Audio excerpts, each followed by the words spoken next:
Okay, yung number 5 naman natin, ang titignan natin dyan is less back job. Sino nga ba sa dalawa yung mas less ang back job, no? Si window type o si split type, no? Pag less back job ang pag-uusapan, is syempre mas advantage natin dyan o mas may advantage natin si window type aircon kaysa kay split type. Bakit? Una, sa upon installation pa lang kasi, no?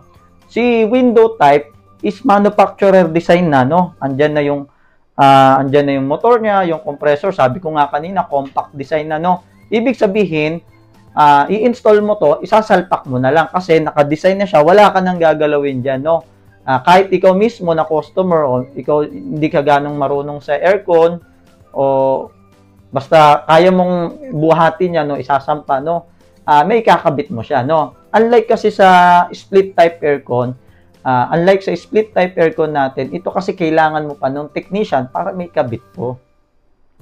Kaya mas disadvantage siya doon. Bakit? Kasi si split type is meron siyang indoor at outdoor unit. So, hindi pa siya magka-connected. So, kokonektahan pa yan ng copper tube, no? Kung saan sa copper tube, idudugtong yung indoor tsaka outdoor unit, no? May gagalawin pa silang tubo dyan, may ipipler pa. Tapos, meron din tayong i-connect na wiring dyan, yung communication wire niya between indoor and outdoor unit, no? So, dahil doon, dahil mas maraming gagawin yung mga technician, mas malaki rin yung possible po na meron tayong human error. Yun lang yung ibig sabihin natin dito, no? Mas malaki yung human error rate pagdating sa split type kaysa sa window type, no? Kasi si window type, sabi ko kanina, no? Manufacturer design, wala ka nang gagalawin, sasalpak mo na lang, sasaksak, i-on. Pagdating kasi si split type, no, kailangan mo ng technician, and then syempre, may gagalawin pa dyan.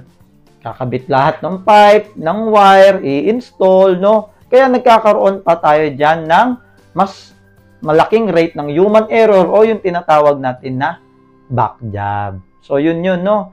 Kaya, mas advantageous si window type, mas less ang back job niya kaysa kay split type. So, yun lang mga kalamig, no? Salamat sa pag-subscribe.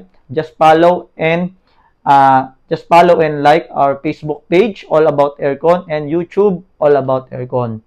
Thank you and God bless sa atin, mga kalamig.